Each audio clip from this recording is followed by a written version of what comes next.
Bismillahirrahmanirrahim. Welcome to my channel Untold Discrete. Today we study about the combination and permutation.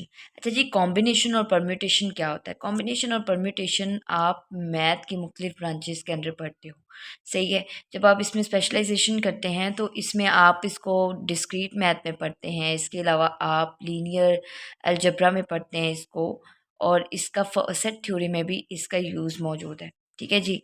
सबसे पहले हम combination और permutation के बारे में जानते हैं।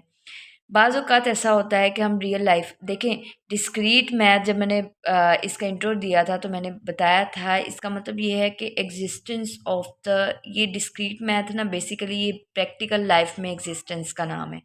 ठीक है, प्रैक्टिकल लाइफ में मौजूद चीज़ों में कहाँ पर मैथ पाई जा रही है और किस तरह पाई जा रही है और इसकी एग्जिस्टेंस क्या है, कितनी है, ये चीज़ हमें डिस्क्रीट मैथ असल में समझाती है। सही है। तो कॉम्बिनेशन और परम्यूटेशन भी इसी से ताल्लुक़ रखते हैं। कॉम्बिनेशन में क्या होता है कि जब भी कभी हमारे पास बहुत ज़्यादा कह रहे हैं दे दी जाएँ चीज़ें और उनमें से हमें कुछ चीज़ों को चूज़ करने को कहा जाए।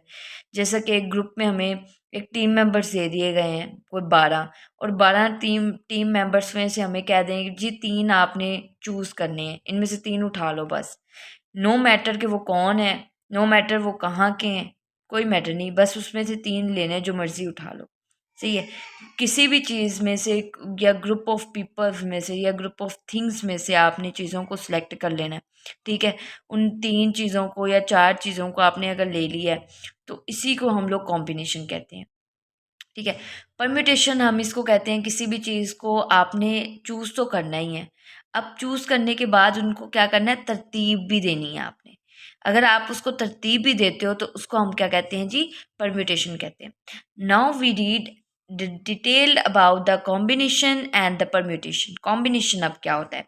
अ combination is a selection of R object. मैंने बताया जैसे कि अगर 10 ऑब्जेक्ट है हमारे पास, तो 10 में से हम जो 3 या 4 यानी कि n से जो हमारे पास 10 या टोटल नंबर है, उसमें से जो चीज़ हम उठा रहे हैं ना उसको हम हमेशा r से रिप्रेजेंट करेंगे। ठीक है ना? ये जो चीज़ सेलेक्ट कर रहे हैं। The combination is a selection of r object taken from the distinct object without regard to the order of selection. ठीक है। एन डिस्टिंक्ट ऑब्जेक्ट में से हमने क्या करना है कि आर ऑब्जेक्ट उठाने। फॉर एग्जांपल 100 लोग हैं, उसमें से 3 लोग उठाने हैं आपने। ठीक है ना? तो 3 छोटा होता है एन से, तो इसको हमने आर से रिप्रेजेंट किया और इन 3 को उठाने का कॉम्बिनेशन कहेंगे, या 3 लोगों को चूज़ करने का नाम कॉम्बिनेशन है। सही है जी। कॉम्बिनेशन में ऑर्डर मैटर नहीं करता। फॉर एग्ज़ाम्पल मैंने वही जब मैंने इसकी जो जनरल व्यू दिया तो तब भी मैंने बताया कि इसको मैटर नहीं करता कि आप कौन से 2-3 शख्स को उठा रहे हो एक टीम में से, बस आपने 3 बंदे उठाने हैं, यानी कि 3 बंदे सेलेक्ट करने हैं। ठीक है ना? तो वो मैटर ही नहीं करता कि वो कहाँ खड़े थे, वो कहाँ के थे, वो कहाँ के नहीं थे, वो टीम मेंबर्स से हमने 3 बस उनमें से 3 को सिलेक्ट कर लिया। सही है जी। उसके बाद the number of way to choose a thing. ठीक है, किसी भी चीज़ को बस मुंतखब करने का नाम क्या है हमारे पास? कॉम्बिनेशन है। It is use for group of people. देखा, यानी कि आपको ग्रुप ऑफ पीपल दिया जाए, उसकी कोई पहचान ना दी जाए, हमें सिर्फ कहा जाए कि एक ग्रुप ऑफ पीपल है, उसमें से आपने कुछ उठाना है। ठीक है, या कुछ लोगों को आपने एक जगह पे ले जाना है, ये सिलेक्ट कर लेना है, चूज़ कर लेना है। ठीक है, मोस्टली ये ग्रुप ऑफ पीपल्स के लिए ही यूज़ किया जाता है। अब हम इसको रिप्रेजेंट कैसे कर सकते हैं? देखिए CNR से किया जाता है। ठीक है, अब यहाँ पर जो n है ये टोटल नंबर ऑफ ऑब्जेक्ट्स को शो करेगा हमेशा, और r जो है ये रिप्रेजेंट करेगा नंबर ऑफ सिलेक्टेड ऑब्जेक्ट। ठीक है, अब इसको CNR बाज़ों का सवालों में CNR लिखा जाता है। ठीक है, एन में एन की वैल्यू रख देते हैं, आर में आर की वैल्यू रख देते हैं। सही है। इसी तरह सवालों में इस साइन को भी यूज़ किया जा सकता है कॉम्बिनेशन को रिप्रेजेंट करने के लिए, और इसी तरह कॉम्बिनेशन को रिप्रेजेंट करने के लिए इसको भी यूज़ किया जा सकता है।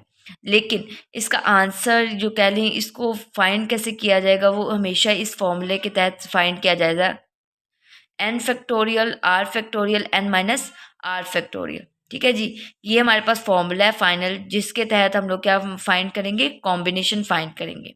अच्छा जी, अब हम इसकी एग्जांपल्स देख लेते हैं। एग्जाम्पल नंबर 1 है हमारे पास, in how many different ways can 6 tosses of a coin yield 2 heads and 4 tales.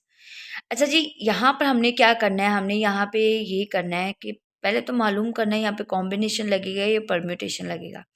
देखें सवाल दोनों के सेम ही आएंगे। अब आपको कैसे पता चलेगा? अच्छा, जब भी कॉइन्स की बात की जाए या आपके पास कहा जाए कि आपके पास एक डिक है, वहाँ पर किंग सेकंड टाइम पे आ रहा है, ठीक है?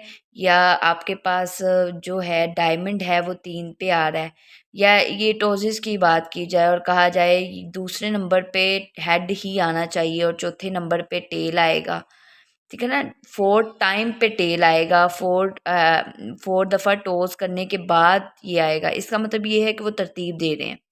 इसका मतलब यही है ना कि आप चौथी दफ़ा 1 2 3 4 4 पे आपने लिखना है कि टेल आएगा, ठीक है ना? आपको तरतीब दे दी है। अब यहाँ पर क्या तरतीब दी गई है? In how many different ways can 6 tosses of a coin yield 2 heads and 4 tails, कि उनमें 2 हेड हों या 4 टेल हों, ठीक है ना? 4 टेल या 4 हेड की बात की गई है, ये बात नहीं की गई कि दूसरे टाइम पे जो सेकंड टाइम टॉस हो उसमें 2 पे हेड आए, 2 हेड आने चाहिए। ये सेकंड टाइम पर क्या आएगा? हेड आएगा। ये नहीं कहा गया है कि 2 टॉसेस आने यानी कि 2 हेड आने चाहिए, यानी कि 2 हेड आपने चूज़ करने हैं 6 किस में से? टॉसेस में से। 6 टोटल टॉसेस है हमारे पास, उसमें से 2 हमारे पास क्या हैं? हेड हैं और 4 हमारे पास टेल हैं, ठीक है? ये बात की गई है। ये बात ही नहीं की गई कि 4 टेल हैं, 4 टेल किस तरतीब पे हैं या किस टाइम पे कहते हैं ना 4 टाइम टॉसेस पे हमारे पास ये आया है। टॉसेस पर कोई टाइम लिखा हुआ है? जी नहीं, नहीं लिखा हुआ। तो इसका मतलब क्या है? ये हमारे पास कॉम्बिनेशन है। कॉम्बिनेशन की यही पहचान है कि इसमें तरतीब बताई ही नहीं जाएगी। हमेशा ऐसी स्टेटमेंट सेम स्टेटमेंट दे देंगे और कहेंगे 6 टॉसेस थे, जिसमें से थर्ड टॉसेस पे रहेगा हेड रहेगा, बाकी सारे टॉसेस मतलब थर्ड जब दफ़ा टॉस किया जाएगा 3 टाइम टॉस पे हमेशा हेड रहेगा, बाकी सब पे आएगा टेल आ जाएगा, ठीक है ना? इस तरह हमें परम्यूटेशन में टाइम का बता देंगे या हमें बता देंगे तरतीब, किसी तरह से वो अरेंजमेंट हमें बता देंगे। परम्यूटेशन में और कॉम्बिनेशन में यही फ़र्क है कि इनमें ऑर्डर मैटर नहीं करता। और यहीं से आपने अंदाज़ा लगाना है स्टेटमेंट को पढ़ के कि यहाँ पर टाइम का ज़िक्र नहीं हुआ, इसमें जस्ट हमें कह रहे हैं कि 2 हेड चूज़ करो और 4 टेल चूज़ करो, ठीक है ना? अब हमने कॉम्बिनेशन का फॉर्मूला पढ़ा हुआ है, टोटल हमारे पास n क्या है? 6 है, ठीक है ना? n हमेशा बड़ी टर्म होगी। अब बड़ी टर्म कैसे चूज़ की जाती है? देखें 6 से भी 2 से भी 6 बड़ा है, 4 से भी 6 बड़ा है, तो हमने क्या करना है कि 6 को n लेना है और हमारे पास नंबर ऑफ टेल और हेड किस तरह आ रहे हैं? 2 टेल हैं और 2 हेड हैं सॉरी, और 4 टेल हैं, ठीक है ना? तो एक दफ़ा मैंने हेड का निकाला और दूसरी दफ़ा कॉम्बिनेशन का फॉर्मूला लगा के मैंने टेल का निकाला और इन दोनों को प्रोसीड करना शुरू कर दिया। एन की जगह पे 6 वैल्यू पुट की और आर की जगह पे मैंने 2 वैल्यू पुट की और एन माइनस आर यानी कि 6 माइनस 2, और इस तरह हमारे पास आ गया। फैक्टोरियल को कैसे ख़त्म किया जाता है ये हमें मैट्रिक में ही बता दिया जाता है, ठीक है? तो वहाँ से हम इस तरह इसको ख़त्म करेंगे और इसी तरह हमारे पास आंसर आ जाता है 15 वेज, ठीक है? एग्जाम्पल नंबर 2 है हमारे पास, how many ways are there to select 5 players from the 10 members tennis teams to make a trip to match at another school.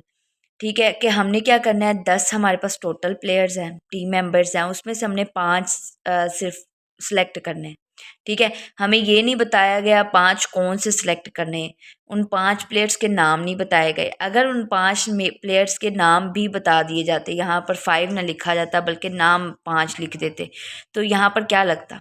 ज़ाहिर बात है उन 5 को हम तरतीब दे सकते हैं, ठीक है ना? और अगर 10 मेंबर्स की भी नाम बताए जाते तब भी हम 10 मेंबर्स को तरतीब दे सकते हैं, ठीक है ना? नाम की बेस पे कि इसका नाम ए से शुरू होता है, अल्फ़ाबेट ए से शुरू हो रहा है तो हम इसको फर्स्ट पे रखेंगे, या अल्फ़ाबेट की सूरत में हम लोग उसको तरतीब दे सकते थे, ठीक है ना? तो दैट्स वाई जहाँ तरतीब दी नहीं जा रही, हमें सिर्फ कह रहे हैं 10 टोटल मेंबर हैं, उसमें से 5 प्लेयर आपने सेलेक्ट करने हैं। ये बताया ही नहीं कि कौन से सिलेक्ट करने हैं, उनका नाम नहीं बताया, उनकी तरतीब नहीं बताई, ठीक है ना? तो वहाँ पर क्या होगा कि कॉम्बिनेशन ही लगेगा। यहाँ पे हमारे पास टोटल नंबर है n और आर हमारे पास है 5। ठीक है, हमारे पास मैंने पहले ही बताया कॉम्बिनेशन को हम लोग सी एन आर, यहाँ पर आर हमारे पास 5 था और एन हमारे पास क्या था 10 था, तो इस तरह भी रिप्रेजेंट कर सकते हैं। इस फॉर्म में भी आपको आ सकता है और इस फॉर्म में भी आप इसको रिप्रेजेंट कर सकते हैं। सही है ना। रिप्रेजेंट करने के 3 तरीके हैं। अब इसका फॉर्मूले में आप वैल्यूज़ पुट करेंगे तो हमारे पास इसका फाइनल रिजल्ट आ जाएगा। एन हमारे पास 10 है, आर हमारे पास 5 है और 10 माइनस 5 इज इक्वल टू 5। 5 से 5 फैक्टोरियल ख़त्म हो गया और हम इसको जब मज़ीद प्रोसीड करेंगे यानी कि मल्टीप्लाई करेंगे और 5 फैक्टोरियल को खोलेंगे तो इससे हमारा, और खोलने के बाद देखें हमने उसको प्रोसीड किया और खोलने के बाद जब हमने उसको डिवाइड किया आपस में तो हमारे पास 252 आंसर आ जाता है। सही है। उसके बाद आ जाता है जी परम्यूटेशन। परम्यूटेशन क्या होता है? Permutation is the distinct arrangement of N distinct element of the set.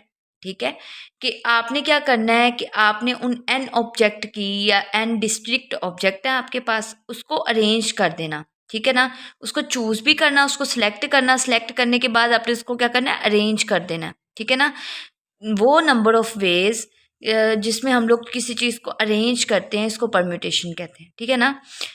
अब परम्यूटेशन की मैथमेटिकल डिफाइन ये हो गई। इसमें ऑर्डर मैटर नहीं कर, इसमें ऑर्डर मैटर करता है। ठीक है जी, परम्यूटेशन में ऑर्डर मैटर करता है और number of ways to arrange the thing. Permutation में क्या होता है कि हम चीज़ों को अरेंज करने के रस्ते हमेशा सोचते हैं या नंबर्स ऑफ वेज हम ढूंढते हैं कि जिसमें चीज़ों को अरेंज किया जाए। It is use for the list of the people.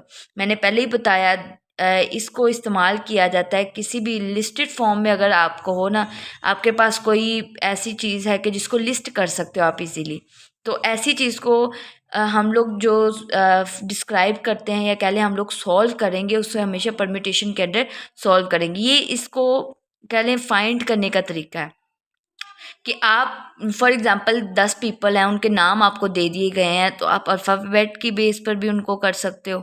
ठीक है, उनको अल्फ़ाबेट की बेस पर भी तरतीब दे सकते हो, है ना। जैसे कि मोबाइल्स में भी होता है, अक्सर आपने मोबाइल्स में अगर नंबर सेव किए हों तो वो भी अल्फ़ाबेट की बेसिस पे ही हमेशा लिस्टेड हुए होते हैं। तो उसमें भी क्या हो रही है, परम्यूटेशन हो रही है हमारे पास। परम्यूटेशन में अरेंजमेंट मैटर करती है। आप डिस्टिंक्ट ऑब्जेक्ट को क्या करते हो, अरेंज करते हो। ठीक है ना, इसको परम्यूटेशन कहते हैं। और परम्यूटेशन को रिप्रेजेंट किया जाता है पी एन आर से भी रिप्रेजेंट किया जाता है और पी एन और आर इस फॉर्म में भी रिप्रेजेंट किया जा सकता है। और इसका formula N factorial N minus R factorial. सही है जी। परम्यूटेशन में अब ट्रिक्स भी होती हैं। देखें, आप इतना लंबा प्रोसीड करो, सम टाइम ऐसा होता है एन और आर की वैल्यूज़ बहुत बड़ी दे दी जाती हैं और हमें पता नहीं, समझ नहीं आ रही होती कि हम इसको कैसे सॉल्व करें। सम टाइम ऐसा होता है कि हमें ना एन डिस्टिंक्ट ऑब्जेक्ट दे दी जाएंगी लेकिन आर नहीं दिया जाएगा। सही है ना। तो उसके लिए क्या किया जाएगा कि हमारे पास कौन सा ऐसा फॉर्मूला है, इसका मतलब है कि एन ही आर है। ठीक है ना, अगर एन दे दिया जाए और आर ना दिया जाए, आर हमें बताया नहीं जाए कि हमने क्या करना है, हमने कितनी चीज़ों को तरतीब देनी है या कितनी हमें चीज़ें हैं जिनको तरतीब देनी है टोटल चीज़ों में से। सही है ना, हमें ये ना बताया जाए तो इसका मतलब क्या है, जो एन है और आर है, एन ही आर है हमारे पास। ठीक है ना, एक एन ही सिंगल वैल्यू है हमारे पास। तो फिर वहाँ पर हमारे पास जो फॉर्मूला आता है ना, हम एन फैक्टोरियल के ज़रिए उसका आंसर निकाल सकते हैं। आगे एग्जांपल्स में इसको मज़ीद क्लैरिफाई करूँगी मैं। The permutation of N distinct object arrange in a circle, उसको n माइनस वन फैक्टोरियल के वे से आप फाइंड कर सकते हो। अगर आप देख रहे हो कि आपको परम्यूटेशन दी गई है, फॉर एग्जांपल एक टेबल की दे दी गई है। ठीक है ना, टेबल में अब क्या होता है, n फैक्टोरियल मैंने कहा कि n डिस्टिंक्ट ऑब्जेक्ट थी, उनको अरेंज करना था, आपको r नहीं दिया गया था। अब r अभी भी नहीं दिया गया और कहा गया है कि सर्कल में एक चीज़ें हैं, उनको आप क्या करें कि अरेंज करें। तो आप उसको n माइनस वन फैक्टोरियल के ज़रिए अरेंज करोगे। ठीक है जी। अब इसको मैं थोड़ा डिटेल समझाती हूँ। फॉर एग्ज़ाम्पल देखें, यहाँ पर मुझे आर एन नहीं दिया गया, देखें आर नहीं दिया गया, मुझे कहा नहीं गया फॉर एग्ज़ाम्पल किसी क्वेश्चन में कि आर क्या है या आर डिस्टिंक्ट ऑब्जेक्ट के बारे में जो सिलेक्ट करनी है और उनको अरेंज करना है वो तो बताया ही नहीं गया मुझे। ठीक है ना, तो वहाँ पर मेरे पास जो वाहिद हल है ना, वो मैं चाहूँ तो ये देखें, अब मुझे आर नहीं दिया गया, मुझे एन ही दिया गया, ठीक है। अब एन और आर अगर इक्वल हैं, ठीक है, अब मैं क्या करती हूँ, एन माइनस आर फैक्टोरियल है हमारे पास आंसर, तो यहाँ पर हमें एन ही दिया गया टोटल, ठीक है ना, एन माइनस एन फैक्टोरियल यही हो जाएगा। क्योंकि मैंने कहा कि अगर किसी क्वेश्चन में हमें आर ना दिया गया हो तो उस क्वेश्चन में हमारे पास क्या होता है, ये देखिए ये फॉर्मूला ये है ना कि आर पुट करना है। अब डिस्टिंक्ट या सिलेक्शन के लिए नहीं दी गई हमें चीज़ें, तो फिर क्या होगा, एन फैक्टोरियल जो एन होगा यही आर होगा हमारे पास, यही आर हो जाएगा हमारा, ठीक है ना। फिर आर की जगह पर हम एन ही पुट करते हैं, तो एन पुट किया तो वो क्या कर दिया उसने, इसको ज़ीरो फैक्टोरियल कर दिया, राइट। ज़ीरो फैक्टोरियल और ऊपर हमारे पास है एन फैक्टोरियल, सही है। ज़ीरो फैक्टोरियल आप जानते हैं किसके इक्वल होता है, 1 के इक्वल होता है, तो उसको लिखने की ज़रूरत नहीं है, एन फैक्टोरियल। तो वही आंसर आ गया जो आना चाहिए था, सही है ना। जहाँ पर हमें आर ना दिया जाए वहाँ पर हम क्या करते हैं, एन फैक्टोरियल क्यों रखते हैं, वो इस फॉर्मूले के तहत रखते हैं। आर नहीं दिया गया, इसका मतलब क्या हुआ कि आर जो है हमारे पास एन ही आर है हमारे पास, ठीक है ना, उस टाइम पे। अब यहाँ पर भी यही सीन है कि एन ही आर है, लेकिन यहाँ पर -1 क्यों लिखा गया, सवाल ये उठता है क्वेश्चन में। देखें, परम्यूटेशन मैंने बता दिया, एंड डिस्टिंक्ट ऑब्जेक्ट है, आर नहीं दिया गया, और सर्कुलर परम्यूटेशन आपने मौजूद मालूम करनी है। अब एन की तो आपको समझ आ गई कि एन फैक्टोरियल कैसे आया, ये एन मतलब कैसे आ गया आपको पता चल गया। -1 कैसे आया ये नहीं पता चला। अब एक सर्कल है, फॉर एग्जांपल ये सर्कल है मेरे पास। सर्कल को हमेशा हम जहाँ से स्टार्ट करते हैं, सर्कल का मतलब ये है कि a loop that start from a single point, ठीक है ना, कि सर्कल भी असल में एक लूप ही होती है, जस्ट वो अपने ही पॉइंट से शुरू होके अपने पॉइंट पर ही ख़त्म हो जाती है, राइट। लेकिन सर्कल में ये चीज़ होती है कि हमें एक पॉइंट फिक्स करना पड़ता है, ठीक है, ताकि हमें पता चले भाई कहाँ से स्टार्ट हुआ है कहाँ पे एंड हुआ है, राइट। तो जब हम फॉर एग्जांपल एक सर्कल में हमारे पास 5 बंदे बैठे हैं, ये 5 बंदे बैठे हैं, ठीक है, उनमें से एक को अगर फिक्स नहीं करेंगे तो हमें एंड और स्टार्ट पॉइंट पता नहीं चलेगा। सो डेट्स वाई उन्होंने क्या किया है, टोटल एन फैक्टोरियल जो हमारे पास है ना, उसमें से 1 माइनस कर दिया, यानी कि एक जो फिक्स किया ना उसको कह दिया, उसको फिक्स करने वाले को माइनस कर दिया। अच्छा जी, हमारे पास अब एग्जाम्पल 1 है, ठीक है। यहाँ पे क्या हुआ है, let S is equal to 1 2 and 3 show number of ways to arrange this set, ठीक है। हमारे पास अब ये जो सेट दिया गया है, अब इसमें जो नंबर्स हैं इनको अरेंज करने के वेज हमने बताने हैं। अब देखें यहाँ पर हमें ये तो बता दिया गया कि इसको अरेंज करें, अरेंज से ही हमें समझ आ गया कि इसके ऊपर क्या लगनी है, परम्यूटेशन लगनी है, अरेंज का वर्ड यूज़ हुआ हुआ है। अब बात ये है कि यहाँ पर हमें सिर्फ और सिर्फ सेट दिया गया है, सेट के एलिमेंट्स के नंबर हमें पता है, 1 2 3 3 एलिमेंट्स हैं, हमें ये पता चल गया। लेकिन हमें ये नहीं पता चल रहा कि इसमें आर क्या है, इसमें से सिलेक्ट क्या करना है जिसको तरतीब देना है, ठीक है ना, आर बताया ही नहीं गया हमें, ठीक है ना। तो अब क्या होगा, अब क्या होगा कि मैंने पहले ही बताया, फिर जो एन हमारे पास अगर 3 नंबर्स हैं तो आर भी क्या होंगे, 3 ही नंबर्स होंगे, ठीक है ना। आर ही एन ही आर हो जाएगा, ठीक है ना, एन ही आर होगा। लेकिन यहाँ पर मैंने थोड़ा सा क्लैरिफाई करने के लिए आर को भी 3 का नंबर दे दिया, यानी कि एन 3 के इक्वल है तो 3 ही किसके इक्वल है, आर के इक्वल है, सही है ना। एन और आर इक्वल हो जाएंगे, ये भी कह सकते हैं आप, ठीक है ना। जब आपको आर दिया ही नहीं गया तो जो हमें एन दिया गया होगा वही हमारा आर भी होगा, सही है ना। अब यहाँ पे हमें 3 फैक्टोरियल दिया गया, 3 minus 3 factorial 0 factorial which is over 3 factorial. 3 को जब खोलते हैं 3 2 6, और 6 हमारा ये टोटल नंबर ऑफ वेज हैं। इन 3 एलिमेंट्स को सेट के 3 जो जो हमारे पास 3 जो नंबर्स हैं, ठीक है, या 3 एलिमेंट्स हैं, उनको क्या कहते हैं, अरेंज करने का। इसीलिए ट्रिक्स बनाई गई हैं ताकि ना आप इजीली इसको सॉल्व कर सको या इजीली इसको समझ सको कि इसमें हो क्या रहा है बेसिकली, ठीक है। अब यहाँ पे देखें, सीधा अगर मैं एन फैक्टोरियल लगाती हूँ, मुझे पता है कि आर दिया नहीं गया, मैं सीधा एन फैक्टोरियल वही फॉर्मूला जो मैंने अभी बताया वही लगाती हूँ, तो वहाँ से भी आंसर सेम आ रहा है, ठीक है। ये चाहे तो लंबा प्रोसेस के ज़रिए, अगर इसकी आपको ज़्यादा समझ आ रही है तो इसके ज़रिए आप कर लो, नहीं तो सिंपल और इजी वे में जो है ना उसके ज़रिए करना थोड़ा इजी हो जाता है, ठीक है। अब उन्होंने चूंकि उन्होंने कहा शो करें, जो कि उन्होंने नंबर दिए थे हमें, उन नंबर्स को वगैरह शो करें कोई सेट्स बना के इनके। तो हमारे पास ना यहाँ पर अब करने का तरीका ये है, अगर मैं क्या करती हूँ 1 2 और 3 को तरतीब देती हूँ और बाकी जो एलिमेंट बचे हैं ना उनको कुछ यूँ देती हूँ, पहले 2 रख देती हूँ, बाद में 3 रख देती हूँ, फिर 3 रखती हूँ, फिर 2 रख देती हूँ। सही है, पहले 1 रखती हूँ, फिर 2 3 रख देती हूँ, फिर 3 रखती हूँ पहले, और फिर बाद में क्या जो रह गया वो रख देती हूँ, 1 रह गया। अब 1 2 3 में से मैंने 3 रखा हुआ है, तो मेरे पास कितने एलिमेंट रह गए? 2, 1 और 2, ठीक है ना। अब पहले मैं चाहूँ तो 1 रख दूँ या 2 रख दूँ, मैंने पहले 1 रखा है, फिर बाद में क्या रख दिया? 2। इसी तरह अब मैंने पहले 1 रख दिया हुआ है, अब मैं क्या करूँगी? पहले 2 रखूँगी, फिर उसके बाद 1 रख दूँगी। इस डायग्राम को या कह लें नंबर्स को इस वे में रिप्रेजेंट करने का नाम ट्री डायग्राम इसको कहा जाता है मैथ में। सही है। अब यहाँ से हमारे पास नंबर ऑफ वेज आ गए हैं, या कह लें इन 3 नंबर्स की जो तरतीब बन सकती थी ना वो हमारे पास आ गई हैं।